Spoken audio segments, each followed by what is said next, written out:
Elephant no cell, हाथी बिक नहीं सकता। उसके बाद कांशीराम जी के जाने के बाद कांशीराम जी की जगह पर सतीश चंद्र मिश्रा सरकार मुख्यमंत्री बनने के 1 महीना बाद मायावती जी ने सतीश चंद्र मिश्रा को, जो कांशीराम जी ने बैन लगाया था कि सवर्ण क्लास का आदमी कोई भी पार्टी का पदाधिकारी नहीं बन सकता, 1 महीना बाद राष्ट्रीय महासचिव सतीश चंद्र मिश्रा को बनाया गया।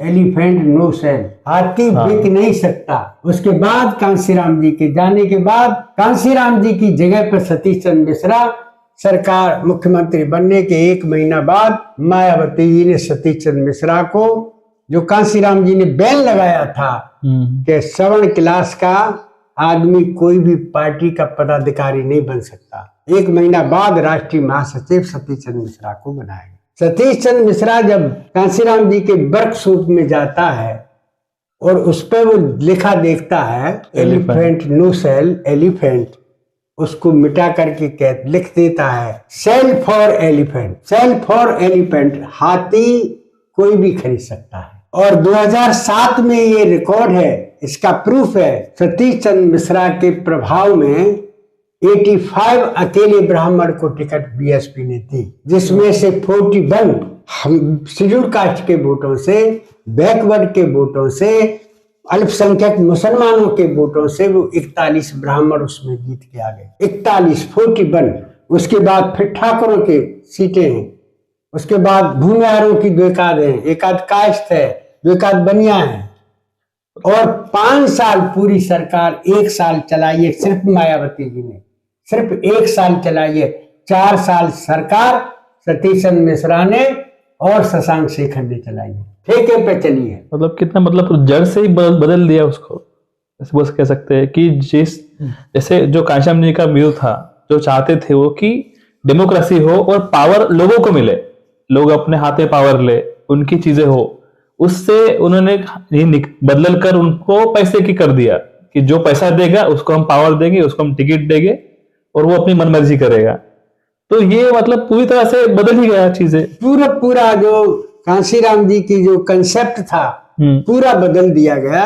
इसके बहुत सारे उदाहरण हैं। पेरियार पे प्रतिबंध लगा दिया गया, कोई पंपलेट कांशीराम जी के बाद में यूपी नहीं पूरे देश में बहुजन समाज पार्टी के कार्यालय में कांशीराम जी का एक पंपलेट नहीं मिलेगा, सर्वे करा लो आप कहीं भी। और कांशीराम जी के जब मुझे ये पता चला कि ये डॉक्यूमेंट जो थे ऑपरेस्ट इंडियन के डॉक्यूमेंट जो रजिस्टर थे, बहुजन संगठक के दिल्ली में जो कार्यालय में रजिस्टर थे, वो सब जलवाए गए। नागपुर में कांशीराम जी ने जो राज्यसभा में आदमी भेजा, जो कांशीराम जी के लोग थे, वो सब उत्तर प्रदेश के में बाद में सब मायावती के चमचे बन गए।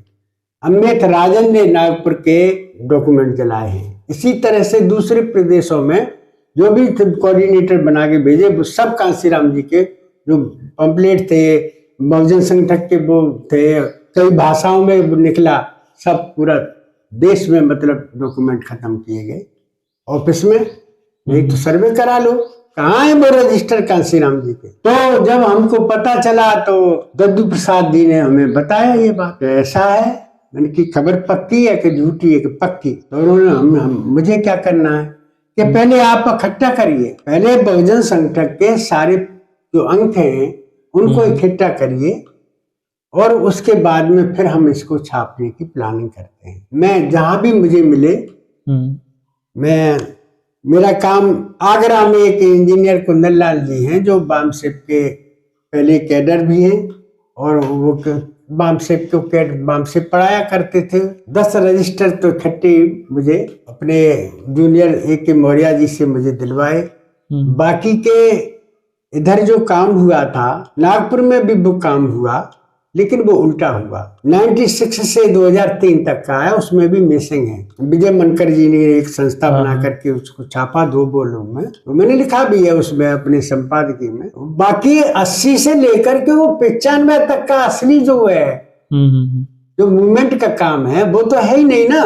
तो ये सबसे पहले ऑपरेस्ट इंडियन का हमने अंग्रेजी से हिंदी में ट्रांसलेट कराया और उसके बाद में फिर 14 अप्रैल से लेकर के वो धीरे धीरे हमने 13 वॉल्यूम में मैंने इसको कंप्लीट कर दिया है। अब जो हमारे बच्चों को स्टूडेंट थे, जो पीएचडी करने वाले बच्चे हैं दिल्ली यूनिवर्सिटी में, जेएनयू में और बहुत सारी यूनिवर्सिटी में, तो लिटरेचर नहीं था। हाँ, बहुजन मूवमेंट का लिटरेचर नहीं था, कांशीराम जी का लिटरेचर नहीं था। आज इस काम की वजह से हमारे बच्चे, लड़के लड़कियां तमाम मतलब पीएचडी कांशीराम जी के ऊपर हो रही है। तो मुझे फक्र है कि मैं तो कांशीराम जी के जो डॉक्यूमेंट है उन्हें जिंदा कर पाया, काम हो गया। और ये बहुजन समाज के लिए आगे, क्योंकि ये रोड मैप है उनके आंदोलन का। सही कहा सर। आगे आप जैसे युवा जो आएंगे तो एक रास्ता बना के गए हैं, आज नहीं तो कल, कल नहीं तो परसों, क्योंकि रास्ता है, रोकने वाले हमेशा जिंदा नहीं रहेंगे। और आप लोग इसी रोड मैप से, कांशीराम जी के रास्ते से इस बहुजन आंदोलन को फिर आगे बढ़ा सकते हैं, ऐसा मेरा मानना है। अरे बाबा साहब ने खुद कहा है कि जो इंसान अपना इतिहास नहीं जानता वो अपना इतिहास नहीं बना सकता। तो घनश्याम जी ने जो काम किया है वो हमारा इतिहास ही है जी। उसमें बहुत गलतियां भी हुई है, हमारे समाज के धोखे भी मिले हमारे समाज को, लेकिन ये हमारे लिए सीख है कि वही चीजें हमारे साथ फिर से हो सकती है, वही लोग फिर से धोखा दे सकते हैं, वही गलतियां बीच में फिर से हो सकती है। तो हमें उसके लिए सावध रहना चाहिए। लेकिन अब कब रहेंगे जब हम ये पढ़ेंगे उन चीजों को। जब आप जैसे लोग जब उन्हें संकलन करते हैं, जब ये चीजें लोगों तक पहुंचती है, युवाओं तक पहुंचती है, मिशन के जो इंटरेस्टेड है उसमें उन तक पहुंचती है, तब जाकर समझ पाते हैं कि मतलब किस तरह से मिशन होता है, किस तरह से इसका स्वरूप बदलता है जी। तो सर आपका फिर से मैं धन्यवाद देना चाहूंगा कि आपने मतलब इतना ये काम कर दिया हम सब के लिए। और एक और बात मुझे पूछनी थी, जैसे जो ऑपरेशन इंडियन है, मैं सुना था कि इसकी बहुत डिमांड थी उस वक्त इंग्लैंड में वगैरह, जो लोग हैं वो खास करके बहुत ज्यादा पसंद करते थे ऑपरेशन इंडियन को पढ़ना, क्योंकि उनके लिए जैसे जो बहुजन मूवमेंट है उस वक्त मूवमेंट चल रही थी, लेकिन उसे मतलब प्रेस तक पहुंचाने वाला है, फिर लोगों तक पहुंचाने वाला कोई अवेलेबल नहीं था। तो वो काम पहले घनश्याम जी सर ने इसके हिसाब से किया, तो ऑपरेशन इंडियन से किया। और ये जो ऑथेंटिक मूवमेंट थी, ये जो संघर्ष था, ये संघर्ष भारत के अलावा पूरे देशों में भी बहुत फेमस हुआ कि उन्हें पता चला कि असल में इंडिया की रियलिटी ये है, जो दिखाने के लिए जो घनश्याम सर ने पूरे दुनिया तक पहुंचाई कि जो समझते हैं वो कि मतलब यहाँ पर सब बराबर हो गया है, इंडिया को इंडिपेंडेंस मिलने के बाद सब चीजें अच्छी हो गई है, तो ऐसा नहीं था। बहुत समय तक, अभी आज तक हमारे यहाँ पर सोशल स्ट्रगल चल रही है, सामाजिक वातावरण में स्ट्रगल चल रही है, अभी तो सिचुएशन और खराब हो रही है। तो इसकी रियलिटी जो है, ये रियलिटी उन लोगों ने बहुत अप्रिशिएट किया है ना जी। फिलहाल वर्तमान में जो सोचनीय विषय है, चिंता का विषय है, चिंतन का विषय है। हम 25 साल के थे उस समय जब बीएसपी ज्वाइन की, जवान थे। हाँ। आपके सामने मैंने बताया कि 50 किलोमीटर हमने साइकिल चलाई, 4 दिन में हम बरेली पहुंचे। 200 किलोमीटर। कांशीराम जी का जो साइकिल चलाने का रिकॉर्ड है 100 किलोमीटर का, वन डे 4200 किलोमीटर की जो यात्रा है, 4200 किलोमीटर की यात्रा 100 किलोमीटर की है, 100 किलोमीटर प्रतिदिन की है। कितना जुनून था। आज साइकिल हमारे युवा नहीं चला सकते हैं। आज साइकिल की जगह मोटरसाइकिल है। हा? साधन है। आज समाज के पास साधनों की कोई कमी नहीं। सही कहा। मैं देखता हूँ कि हमारे समाज में जो शादियां होती हैं तो वो के लिए पार्किंग की जगह छोटी पड़ जाती है, इतनी गाड़ियां हैं, बराबर है, लेकिन वो मूवमेंट के लिए नहीं है। वो शादियों में दावत खाने के लिए है, दिखावा करने के लिए है। तो चलो ठीक है, साइकिल नहीं है तो बाइक हमारे युवा चला सकते हैं, लेकिन चलाएं किसके लिए, सवाल ये है। हाँ, नेतृत्व का कौन है? हाँ, नेतृत्व को। यहाँ मैं नागपुर में बैठा हूँ, कांशीराम जी ने खुद, जब बसपा के 11 शायद सभासद जीते नागपुर से, उनका स्वागत खुद कांशीराम जी ने किया है। आज मुझे पता चला है कि नागपुर में खाता नहीं खुला सभासद का, लेकिन कोऑर्डिनेटर कह रहे हैं, और बहुत बड़ी न्यूज छपी है जो आपने पढ़ी होगी, बहन जी मायावती भी कह रही हैं कि हम 27 में सरकार बनाएंगे।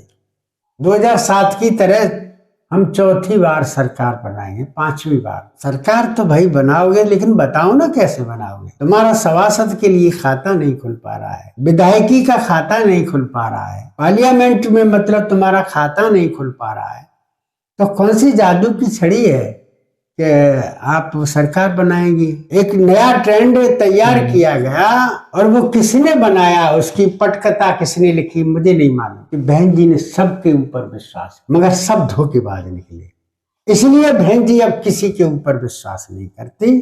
अब वो मतलब खुद उन्होंने अपने परिवार को लीडरशिप दी है। जब ये सवाल उठा ना आकाश आनंद के ऊपर, तो अब मैं मानो सपोज करिए मेरी 65 एज हो गई, तो मैं बसपा में रहूंगा, तो मैं क्या आकाश आनंद के पैर छूंगा? तब मैं नेता मानूंगा उसको। आकाश आनंद को अगर लीडरशिप करनी है और कांशीराम जी के उस पर करनी है, तो हम जैसे लोगों से सीखे ना, बराबर है सर, जिन्होंने अपनी जवानी के दिन भर कुर्बान किए। किससे सीख रहा है आकाश आनंद? उसको इतनी तमीज नहीं है कि चंद्रशेखर नगीना से सांसद बना है, उसके बारे में एक पत्रकार ने कह दिया कि वो चंद्रशेखर के बारे में आपका क्या ख्याल है। कौन चंद्रशेखर? हम ये फालतू बातों के लिए हमारे पास टाइम नहीं है। अरे तुम हो क्या, पहले अपनी औकात तो देखो। तुम राजकुमार हो क्या? वो नगीना में तुम्हारी जमानत जब्त करके आया है, तुम्हारी बुआ की पार्टी की, तुम उसको नहीं जानते। तो ये ट्रेंड बनाया गया कि बहन जी ने यहाँ पर 25 में नहीं 16 जनवरी को, मायावती जी का जन्म 15 जनवरी को है, वो दूसरे दिन यहाँ पर नागपुर में आया, और सुने यहाँ पर पूरा वीडियो मैंने सुना, बहन जी ने सबके ऊपर विश्वास किया, सबने धोखा दिया, सब गद्दार निकले, बहन जी ने सबको निकाल दिया। इसका मतलब है कि मायावती जी ने आकाश आनंद को 2 बार पार्टी से निकाला, तो उसका भतीजा भी गद्दार है, धोखेबाज है, उनका भतीजा भी गद्दार है, और भतीजे का ससुर भी 2 बार पार्टी से निकाला, वो भी गद्दार है। गद्दार है तो ये भी तो मानिक तो एक ही होना चाहिए, फिर गद्दार है तो फिर दोबारा क्यों लिए गए? अब वो जमाने चले गए, पब्लिक सब कुछ जान गई है। ये आखिरी इलेक्शन होगा 2027 में, ये भविष्य तय करेगा। और जो इस समय जो भ्रम की स्थिति है, बहुजन समाज के जो भ्रम की स्थिति है, ये धीरे धीरे छटेगी, धीरे धीरे कंफ्यूज खत्म होगा, और जो संघर्ष करेगा समाज के लिए, समाज के हित में काम करेगा, वो लीडर होगा। ये किसी की बपौती नहीं है। इसलिए नहीं है कि हासिल देखिए ना, लालू यादव के बेटे का क्या हासिल हुआ है, विचारधारा के ऊपर वो इलेक्शन लड़ रहा था क्या? अभी बिहार में जो चुनाव हुआ, तेजस्वी की कोई विचारधारा नहीं थी, सिर्फ मतलब पॉलिटिक्स है। तो विचारधारा को हमारे बहुजन महापुरुषों के, जो फूले से लेकर के कांशीराम जी कहते हैं कि 1848 से ये आंदोलन 90 तक महात्मा ज्योतिराव फूले ने चलाया, उसके बाद में फिर ये आंदोलन 1892 से 1922 तक छत्रपति साहू महाराज ने चलाया, और उसके बाद में ये आंदोलन 1927 से 1956 तक बाबा साहब अम्बेडकर ने चलाया। ये हमारे महापुरुषों का 108 वर्ष का आंदोलन है। तो क्या आंदोलन ये बेकार होना चाहिए? खुद ही सवाल करते हैं, खुद कहते हैं कि नहीं, हम इस आंदोलन को बेकार नहीं जाने देंगे। सारी जवानी के दिन लगा करके, सारी जिंदगी को दांव पे लगा करके इस आंदोलन को दोबारा से फूले, साहू और बाबा साहब अम्बेडकर की विचारधारा को जिंदा अगर किसी ने किया है इस देश में, तो वो सिर्फ मानवर कांशीराम जी हैं। उनके पीछे लाखों लोग हो सकते हैं, लेकिन लीडरशिप कांशीराम जी की। तो हमें ये देखने को मिलता है शायद से जो बाबा साहब ने कहा था, या फिर जो कांशीराम जी सर ने कहा था कि जो आंदोलन है ये लोगों का आंदोलन है, ये आंदोलन महापुरुषों का आंदोलन है, ये किसी व्यक्ति का आंदोलन नहीं है जी। ये आंदोलन किसी एक व्यक्ति से दूसरे व्यक्ति के पास नहीं जाना चाहिए जी, लेकिन ये आंदोलन महापुरुषों का है, उनके काम का है, और इसके रिजल्ट से ही हम इसे आंदोलन को समझेंगे कि ये चल रहा है या नहीं चल रहा है ना। जैसे जब उन्होंने काम किया तो उन्होंने रिजल्ट दिखाया उस चीजों का, सिर्फ एक एरिया में तो अलग अलग क्षेत्रों में उन्होंने काम करके दिखाया कि किस तरह से आप जैसे जो भी उनके कार्यकर्ता थे जिनको उन्होंने इलेक्शन में खड़ा किया है, उनमें कॉन्फिडेंस नहीं था, लेकिन दिखाया कि आप भी सत्ता बना सकते हैं, आपकी भी संख्या अवेलेबल है, और जिसकी जितनी संख्या है उसकी उतनी भागीदारी होनी चाहिए, मिलनी चाहिए, और तो ये उन्होंने दिखा दिया लोगों को, और लगता है कि उस अगर दिशा में देखें हम तो लगता है कि थोड़ा भटक रहे हैं हम आजकल के समय में। जो विचारधारा थी प्रॉपरली, जो विचारधारा महापुरुषों की थी, उस विचारधारा से हम जा रहे हैं एक व्यक्तिगत विचारधारा की तरफ, एक व्यक्ति को फॉलो करने की तरफ बढ़ रहे हैं, ऐसा मुझे दिख रहा है। और ये सिर्फ बीएसपी में नहीं, बाकी हर तरफ शायद ऐसा ही कुछ वातावरण हमें दिख रहा है। इसके बारे में क्या ख्याल है आपका? बिल्कुल सही कहा आपने। देखिए, कांशीराम जी ने खुद ही कहा है कि कांशीराम भी बिक सकता है, इसलिए किसी व्यक्ति के पीछे मत भागिए, विचारधारा के पीछे भागिए। अगर विचारधारा आपके पास है, और कांशीराम जी ने उसके पैमाने भी बताए, उन्होंने तीन चार बातें ऐसी कही हैं सर, हमें बताइए। तो जैसे कि उन्होंने कहा कि तमन्ना सच्ची है तो रास्ते हजार हैं, तमन्ना झूठी है, बनावटी है, आर्टिफिशियल है, बहाने हजार हैं। दूसरा उनका है स्लोगन के जैसे लोग होते हैं उनको वैसे ही नेता मिल जाते हैं। लोग बिकाऊ हैं तो उनका नेता भी बिकने वाला मिलेगा उनको। समाज अगर ना बिकने वाला हमने बना दिया तो फिर नेता नहीं बिक सकता। समाज को ना बिकने वाला बनना पड़ेगा।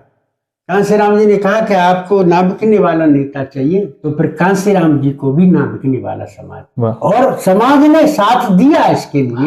प्रूफ किया कि हम अपने वोट को बेचेंगे नहीं। नहीं बेचा ना, नहीं बेचा। और बहुजन समाज बना करके कांशीराम जी ने जो बाबा साहब ने सपना देखा था, बाबा साहब ने जो सपना देखा था 25 अप्रैल 1948 को लखनऊ में पिछड़े वर्ग का अधिवेशन था। पिछड़े वर्ग के लोग आए बाबा साहब से मिलने के लिए। उन्होंने कहा कि चलो हम मानते हैं कि हमारी और आपकी रोटी बेटी का जो व्यवहार है नहीं हो सकता, मत बनिए, कोई मत करिए, कोई दिक्कत नहीं। लेकिन अगर हम उत्तर प्रदेश में शेड्यूल कास्ट के लोग और मतलब बैकवर्ड क्लास के लोग एक मंच पर आ जाएं तो हम सरकार बना सकते हैं।